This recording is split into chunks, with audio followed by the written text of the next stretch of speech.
Hi guys, and welcome to the Unquendor Guitars workshop. My name is Daniel and this is the next part in the Phoenix Rising guitar build.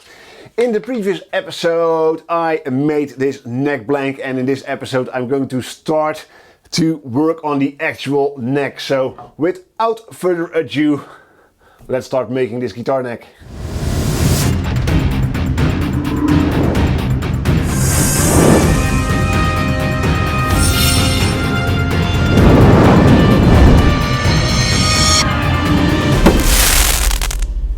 In the last episode we ended up with a nice straight and flat neck blank, which I can of course use to craft my neck. And this is the neck we're going to make. I have to keep in mind this is a reversed headstock, which is the first for me. And in order to draw the outline on my neck blank, I have to of course first draw in a centerline. Take out my protractor. 1/2 mm pencil, it's nice and precise, and I can draw in a centerline. I don't know if you can hear it, but one of my neighbors is also starting to work in his shed, so we might get some noise bleeding over, but hey, what can you do about it except using a different mic. And I don't know if you can hear it, but I'm using a different mic for the first time. I'm wearing a little lavalier mic and as well my regular mic that's still on the camera for some ambient reverb. When drawing in the centerline, I said this also in the previous episode, I like to make at least 3 marks, preferably more, because the more marks I make, the preciser my centerline will be. I can only be sure that I'm nice and straight when all these marks align. When you're making just 2 marks at either end, you can still have a centerline that's slightly off center. And when making 3 or more marks, when all marks align, then you can be sure your centerline will be nice and centered, which is of course the whole purpose of a centerline. So I've got 1, this is aligning, this one, yeah, they're all aligned. So I can draw in my centerline.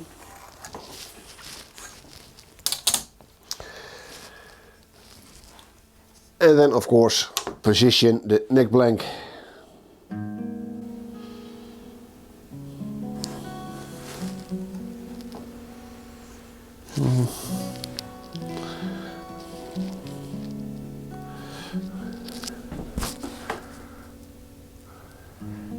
I think this will be fine.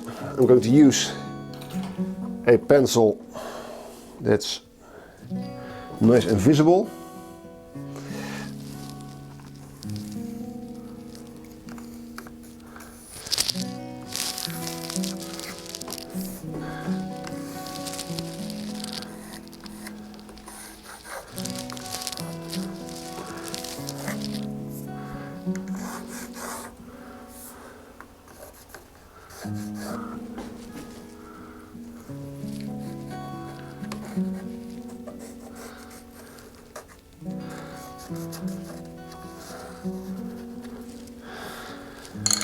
And of course I want to indicate on my neck blank where the knot line is,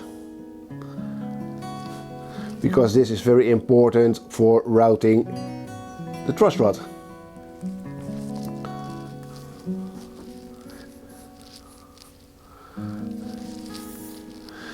And I thought orange would be nice and visible, but on the mahogany it isn't.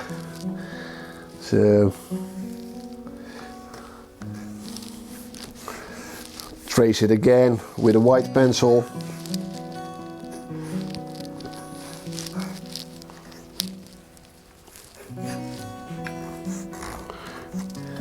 And by using just a regular pencil instead of a mechanical pencil for tracing the outline, I automatically get an offset I can use on the bandsaw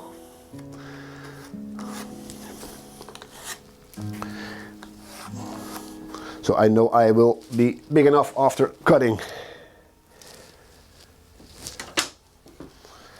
So here's the outline for the neck, and next up is draw in the knot line. And although I marked them on the outside of the neck already using the template, I'm still going to use my protractor to make sure this line is absolutely perfect, because from the knot line a lot of important measurements are taken, like scale length, fretboard placing, even placing the truss rod. So very important to get this right, and don't rely on those two marks 100%.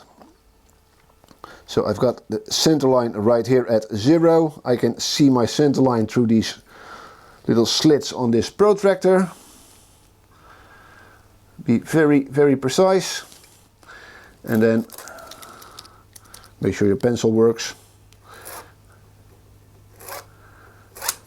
Draw in the knot line. With the knot line in place, it's time to grab the truss rod. And I've just ordered this one.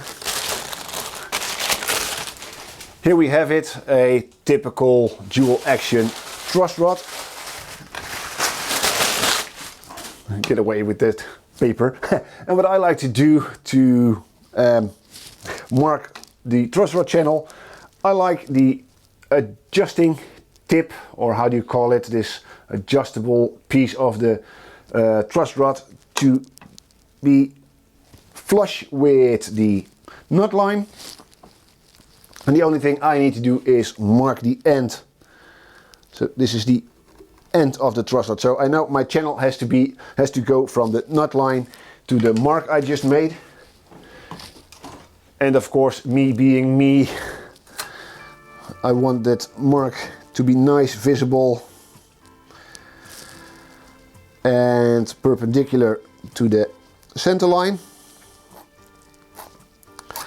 And I'm going to let it stick out to both sides just a bit, so I can later on, when routing, see where I need to stop.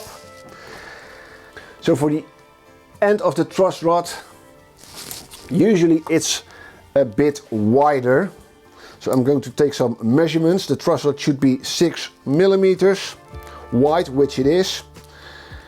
And the adjustable portion is 7, so it's slightly wider than the actual truss rod, meaning that I need to route the end portion of the truss rod a bit wider. So I'm going to mark where this starts, like so. So I know that the last inch, 2 centimeters, 2.5 centimeters, yeah, about, I need to route the truss rod channel ever so slightly deeper and wider. So make a mark right here, and I'll give you an overview in just a moment.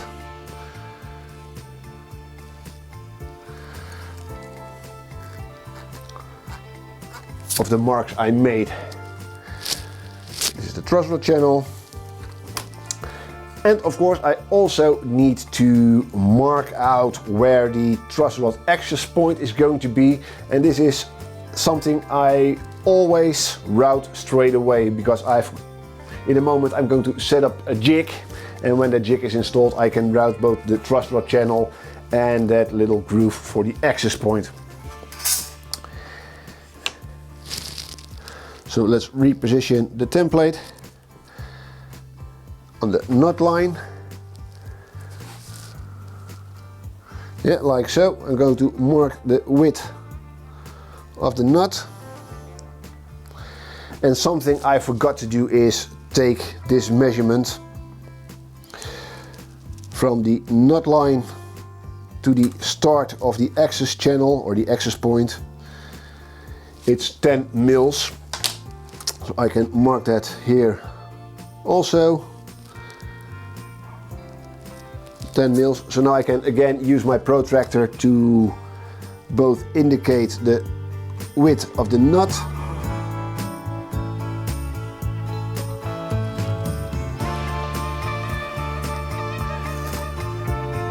So this is the nut. Let's check this to be absolutely sure. Yeah.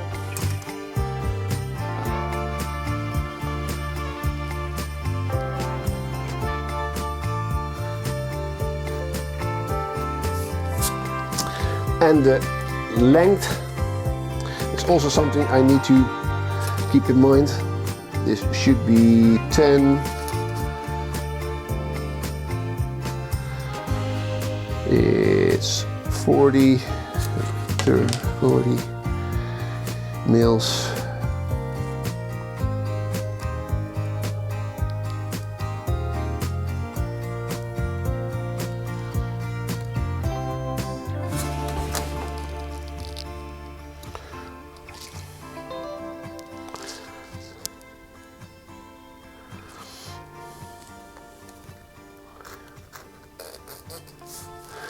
So, and this is where the truss rod axis is going to be.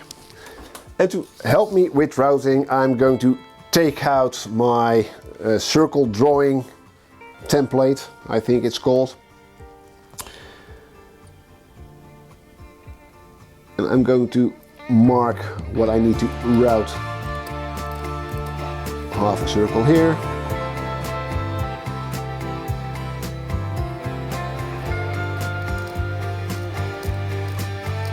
Half a circle there. It's exactly on these two stripes of black ebony. So I'm going to have to remove this part. I hope it shows up on camera. It's a downside. I don't have an overhead camera anymore. Something I need to fix in the future. The end of the truss rod channel has to be 8 millimeters with the end flush or tangent to the nut line.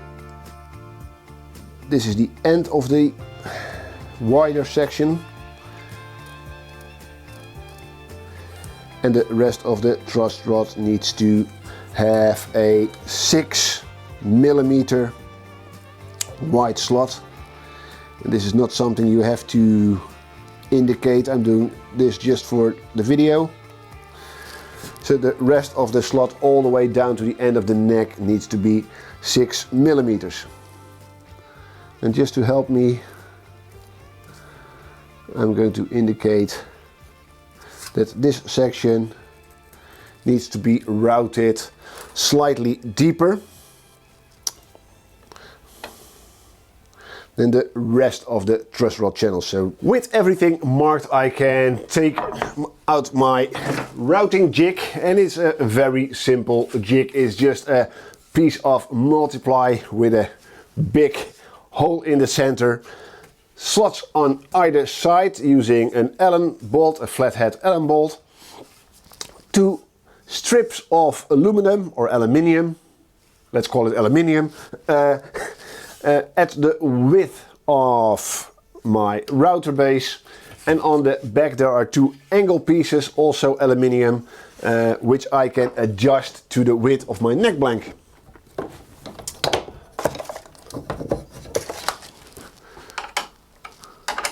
Yep, correct Allen key. And I can just loosen these 4 bolts, or screws, whatever you like to call them. We call them bolts because they have a machine thread instead of a wood thread.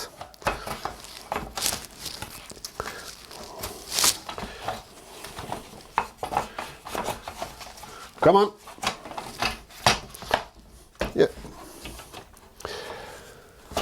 So the jig slides over the neck blank, and there's an indicator for the nut line, and I can just adjust this jig until it's nice and centered, and then use it to route a perfectly straight truss rod channel.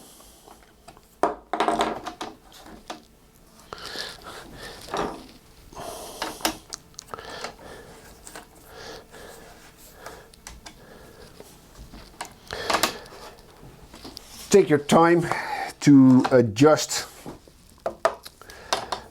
this jig. If you're making a similar jig, I really like to take my time on this, because this is a critical operation, so to say, to have the truss rod channel as centered as possible.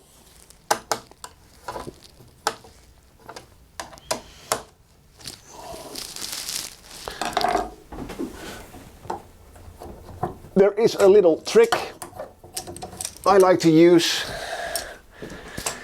and that's clamping down the template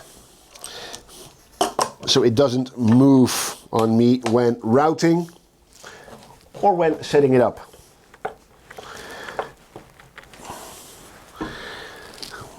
I'm just clamping these two aluminum, it's hard to say in English, aluminum on the American pronunciation is easier. So what do you prefer, aluminum or aluminium?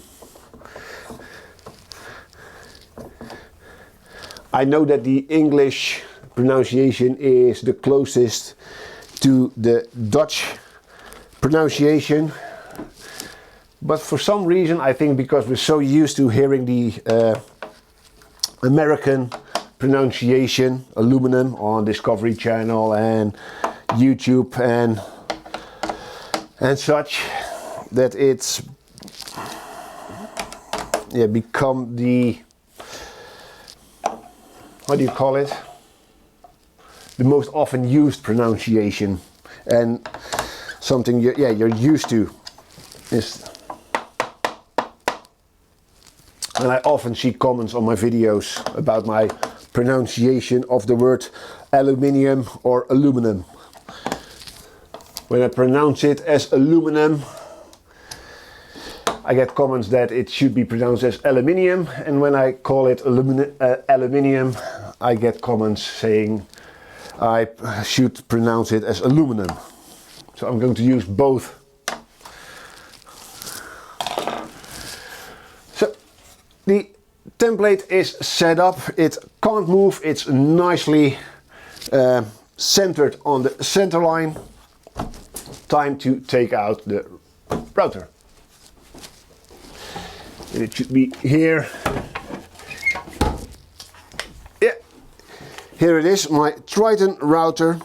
I've already set it up with the correct router bit. Truss rods usually require a 6mm or a 1/4 inch router bit. The difference between 6mm and a 1/4 inch is, I believe, 0.03 of a millimeter, so it's almost neglectable.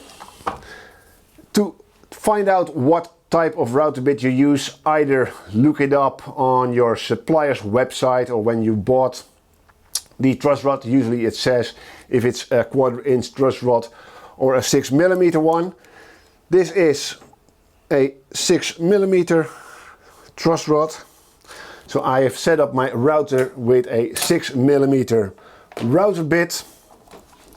And in order to check whether or not my jig is centered perfectly, I always like to do a manual check as well. As with everything, I always like to double check myself. And in this case, what I like to do is lower the router by hand. Let the router bit touch the neck blank, and I wanted to give you a close-up, but I don't have a macro lens for this camera, so I can't show you. And then just spin the router bit by hand while applying some pressure downwards with this knob. And this gives me a tiny little mark made by the router, and I hope this shows up on camera. But as you can see, the mark seems to be nicely centered on the center line. So I'm going to repeat this process on either side, on the extremes of my jig, and adjust it if necessary, and then I'll be right back with you guys when it's finally time to route the truss rod channel. The jig is aligned properly now, and I've clamped it to the vise in my workbench so it doesn't move at all while I'm routing, and everything stays nicely in place. The last thing to do is set the depth on the router, and it's fairly easy. I don't measure anything at all. The one thing that I do is I lower my router so it barely touches the neck blank, and you can check this by dragging your router. If there's no resistance at all, the bit isn't touching yet, and lower it slightly further, and now I can feel the bit starting to grab onto the wood. And as soon as I can't move the router anymore, now the bit is really touching the neck blank. And to set the cutting depth, I only need to take the truss rod, and I like to take the end of the truss rod, put it under the depth stop, and this is why I love these Triton routers. Lower the depth stop onto the truss rod channel, and without having to measure a single thing, I've now set the correct routing depth for this truss rod channel. So, and with everything set up properly, there's only one thing left to do, and that's of course hook up some dust extraction. And to prevent my hose from catching on the workbench or on the jig, I've attached a piece of string that goes to a hook on my ceiling, and this way I'm sure my hose won't catch on anything.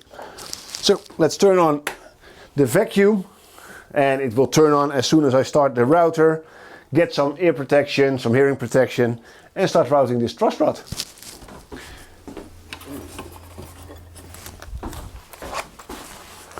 So some ear defenders, and let's start routing.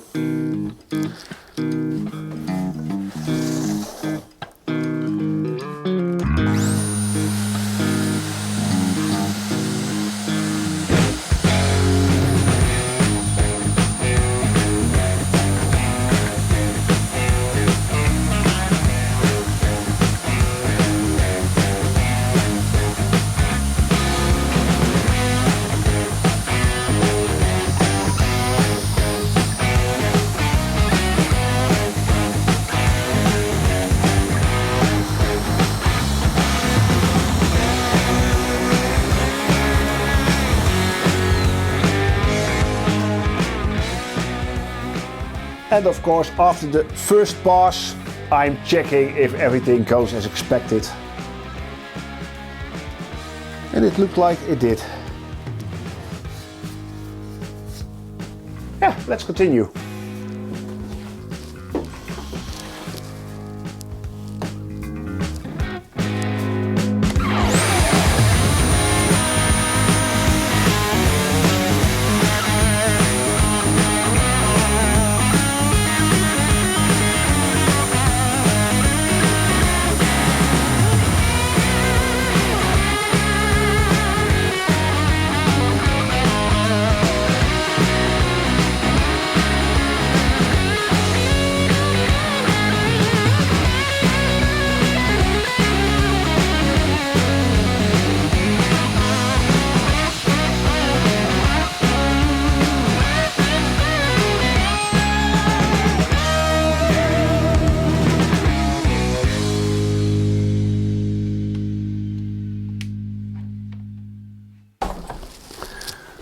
So,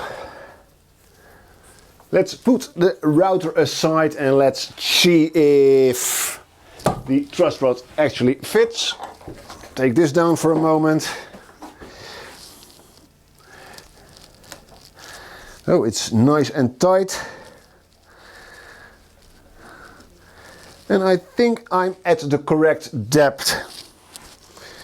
The only thing I now need to route is the last part where the adjusting nut is. So I'm going to swap the 6mm router bit over for an 8mm router bit and route the tiny part for the adjustment nut, and then swap out the router bit again for a 10mm router bit to route the truss rod access channel. So let's swap the router bit.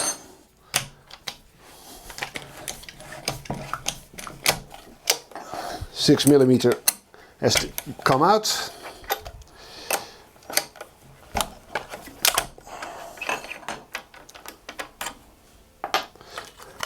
And I have an almost brand new 8mm bit that fits right in.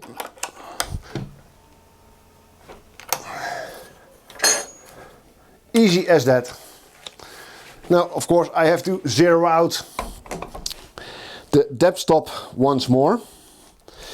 So let's find a section where there isn't a truss rod channel. So this is the 0 point. Don't forget to do this. This is very important to reset your depth stop when switching out router blades. And now with the router set up with the new router bits, I can route the tiny part for the truss rod adjustment nut.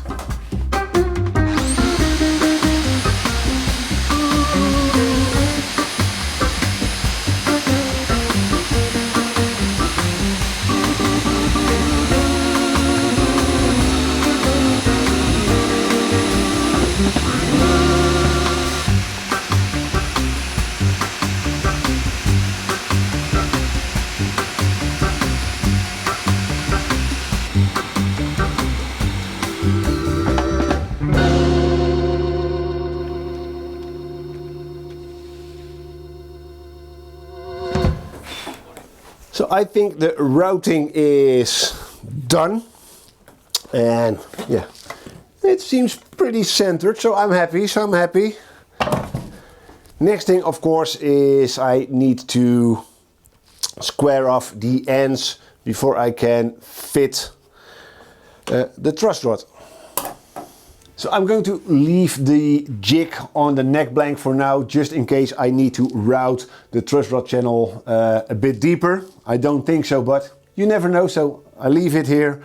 It's not hindering me in any way. So yeah, first of all, I'm going to tackle the access point, just using an 8mm wide chisel, and just start widening or start squaring off the end.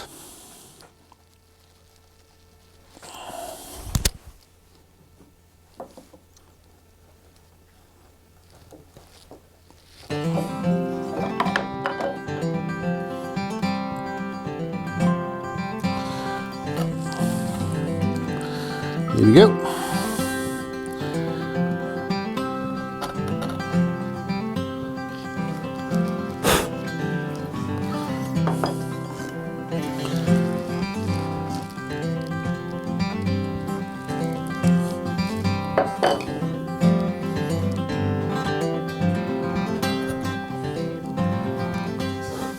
So done already. Let's tackle the back. So for the end of the truss rod channel, I'm using a 6mm chisel. A chisel just as wide as the slot, and a slightly wider chisel for the sides, so I have a nice reference surface area.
Clear out all the debris from the channel.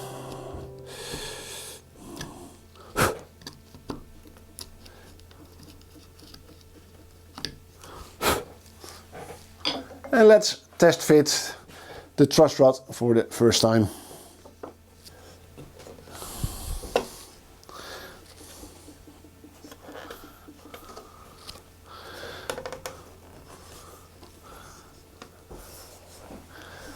Almost there. I need to widen the other side ever so slightly.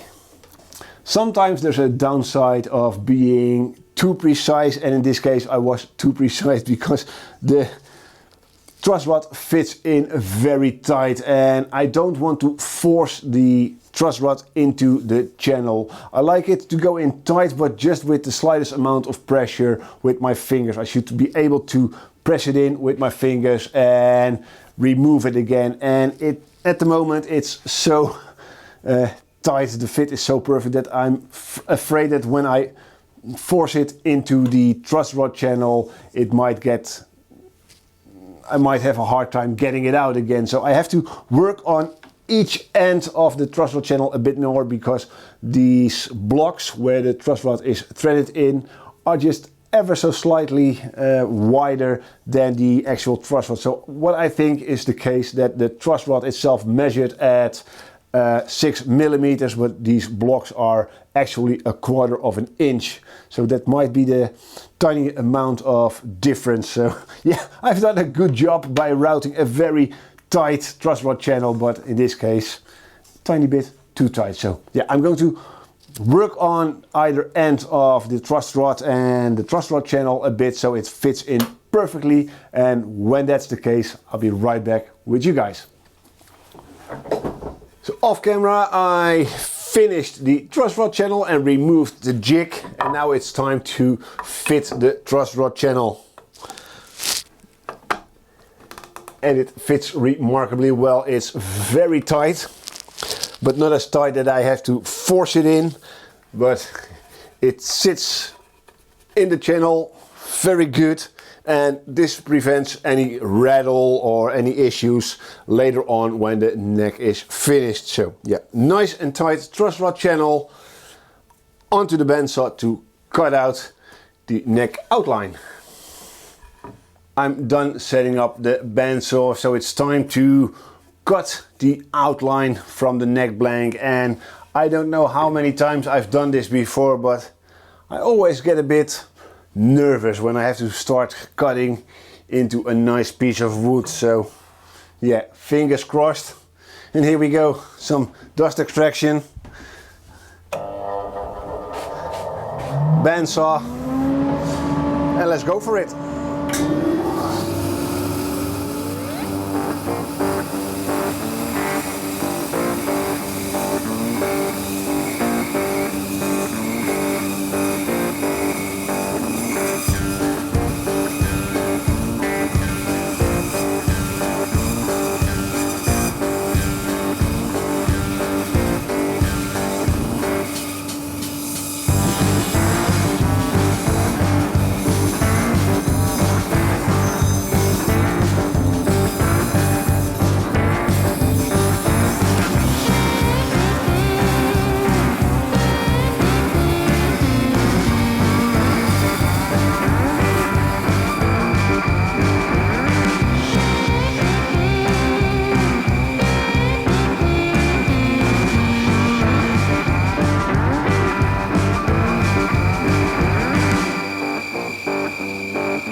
So the outline for the neck is roughly cut. I can now put on the template and use the router table to clean it up and get it ready for the next step.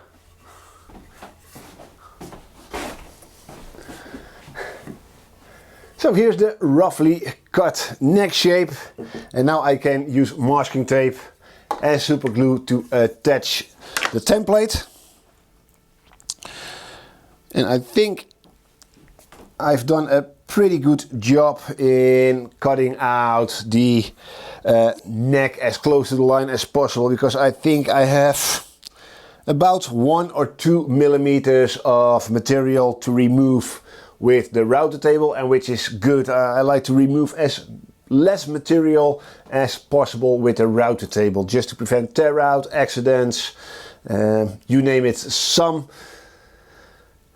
people are really scared about using the router table, and with a good reason. It is a scary piece of equipment, but very useful if you know how to use it properly. And one of those things is making sure your router speed is set correct. The bigger the router bit in general, the slower the cutting speed you must use, and of course remove as less material or few material as possible with each pass, and having not much material to remove to begin with is even better. So yeah, make sure I can position my template correctly, which I can. So yeah, masking tape and super glue to attach the template to the neck blank. Don't stick it all the way to the end.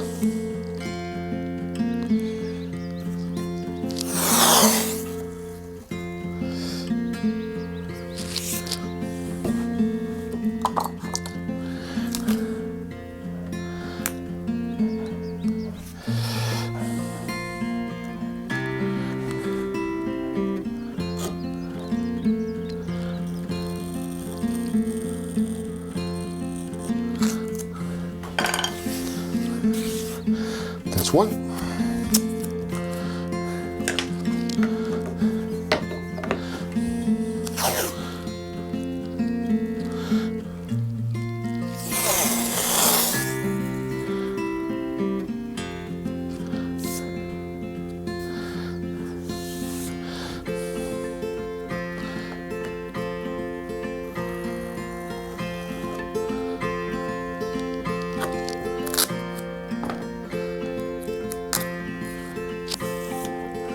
Like so.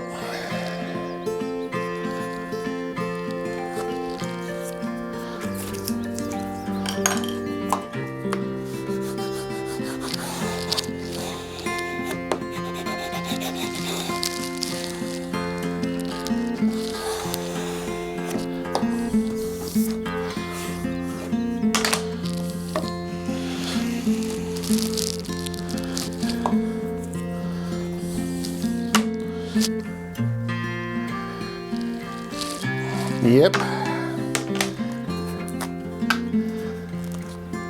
Some super glue.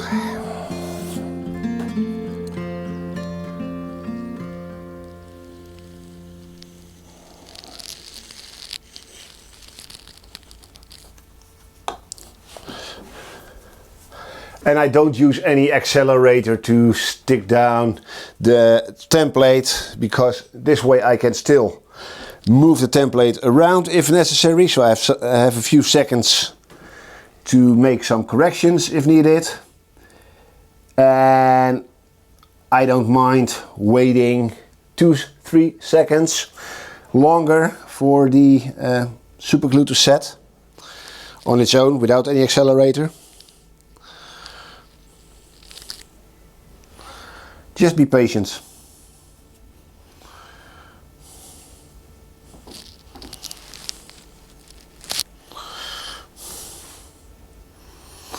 So I'm going to wait a couple of seconds, maybe even up to a minute, to make sure the super glue has fully dried and the template is attached securely to the neck blank, and then I'll be back at the router table to start routing the outline for this neck.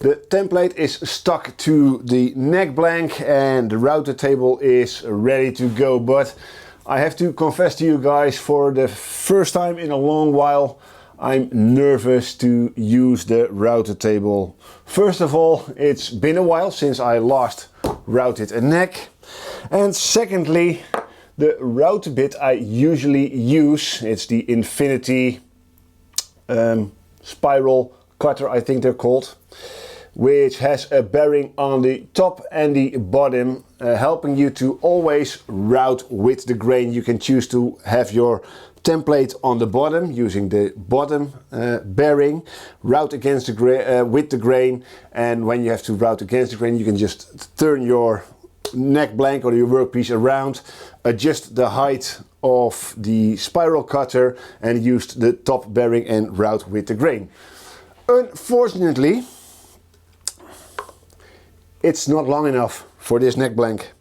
It's, I think, 4 or 5 millimeters too short, so it doesn't work on this neck blank, unfortunately. So this one can go back into a drawer, and I now am reliant on a regular pattern cutting bit, so a regular router bit with a bottom guide bearing in my router table, so I can have my neck blank right on the template and route this way. I've done it a lot in the past before I had the other router bit, but yeah, when you're used to a better tool, having to go back to your previous methods might be a bit scary, because now I'm forced to route against the grain. No matter what, I don't have any router bits with a top bearing that's long enough to reach over the entire thickness of this neck blank. So what I'm going to do, I have several lengths of these cutters.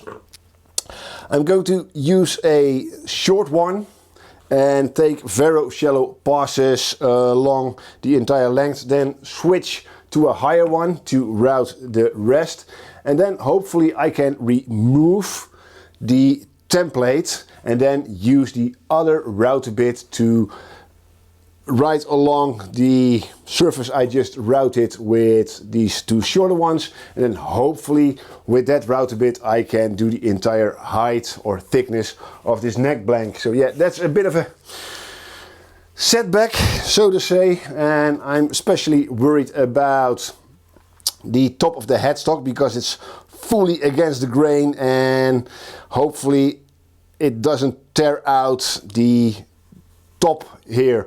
Luckily for me, this top is maple, and my experience with maple is it doesn't tear out as quickly as the mahogany does, because the maple is much denser and much harder than the mahogany. Because the only time I had a kickback from my router table was when routing a mahogany neck. So you can imagine this is yeah, a bit nerve-wracking for me, but it should go well. I've done this in the past many times, so yeah, fingers crossed once again. Hopefully the knot in my stomach will go down a bit once I familiarize myself with the router table. So I'm going to start on an easy part. I'm going to start on one of the sides where I can route with the grain, and hopefully when I'm back in the swing of things, I'm confident enough to do the rest. So yeah, fingers crossed. Here we go.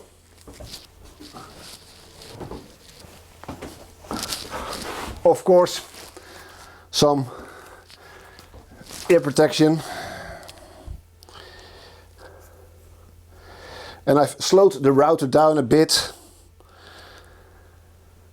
Yeah, I'm nervous. Here we go.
I'm very, very nervous. I have to take a break.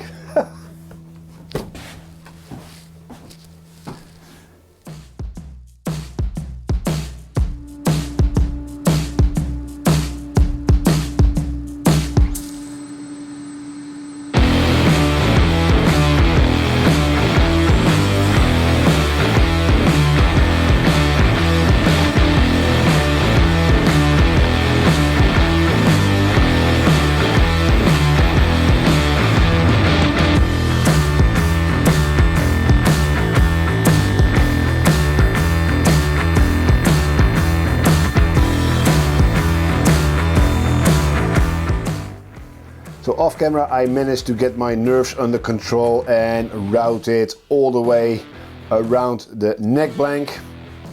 Luckily with no further issues. And I changed the route a bit to a taller one so I can route the next section of this neck. So yeah, put in some ear defenders and let's see if I can keep it together and route the rest of this neck.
I managed to route all the way around the neck using these two CMT router bits without too much issue, but unfortunately the tallest CMT router bit I have is also not tall enough to route the entire thickness of this neck blank. But luckily I can now use the infinity bit and use the section I've just routed as my template, so to say. So with the template down I can use the bottom bearing on the router bit as a guide to route one way, and when I want to go with the grain the other way around I can just flip the neck blank and again use the section I've already routed as a guide for the top bearing. So I'm going to switch out the CMT router bit for the infinity one and then we'll route the last section of this neck blank. Alright, continue routing.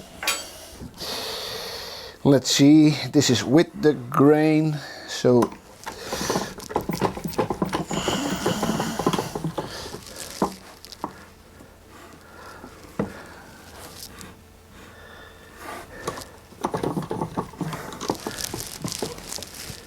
yeah, this should work.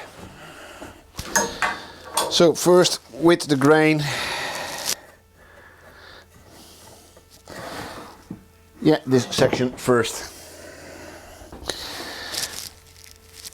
Hearing protection, dust extraction, and here we go.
switch everything off.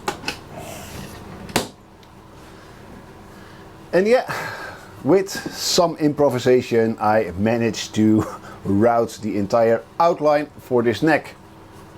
Next time I'm going to make it a tiny bit lower or get myself a taller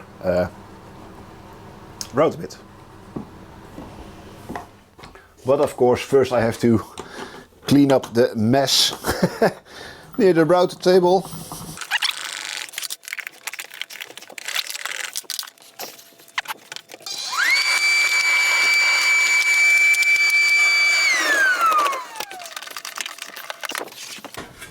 Get my broom out.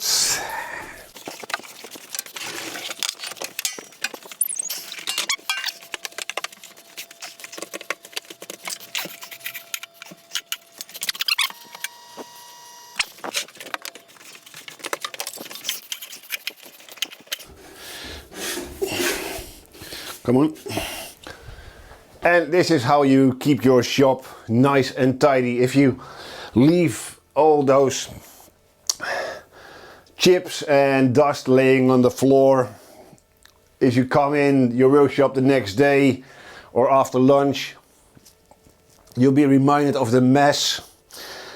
And when you just clean up after yourself once you finish a job, then every time you walk back into your workshop, it's nice and clean. The workshop is nice and tidy once again, and I also managed to clean up the outline for this neck, although it took some improvisation with the various router bits, but in the end I got to the result I was aiming for without any major issues, damage, tear out or scary bits with the router table. So I'm pretty pleased how that went. And yeah, the next step before I start working on the fretboard is to figure out and cut the headstock break angle. Hi guys, this is editor Daniel from the future telling you that this video has been running for almost an hour already, and the section about creating and making the headstock break angle would add at least another half an hour to this video. And I know you guys like these slower, more in-depth, detailed videos as much as I do making them. I really love making these longer format videos and show you guys more in depth what I'm doing, and sometimes have a casual conversation without speeding things up and such. But I still like to keep these videos within an hour if possible. And yeah, like I said, the next section really deserves a lot of attention. So that's why I'm going to leave this episode right here and discuss the headstock break angle in the next episode. I do hope you liked this video, and if you did, let me know by leaving a like or a comment in the comment section down below. It really helps out me and my channel a lot to get recommended to other possible viewers of my channel and who might like the content I'm creating. So yeah, thank you all for your support. If you'd like to support me any further, and we'll go into more depth in the next episode about the new merchandise, especially the Phoenix Rising merchandise that's available in the store down below. And it will be a limited time that these t-shirts and sweaters, hoodies will be available as long as I'm making episodes for the Phoenix Rising guitar. So yeah, check out the merchandise to help me even further improve this channel and make this all possible. So yeah, thank you all very much for your support, and I hope to see you all in the next video. And of course, until then, bye bye and take care.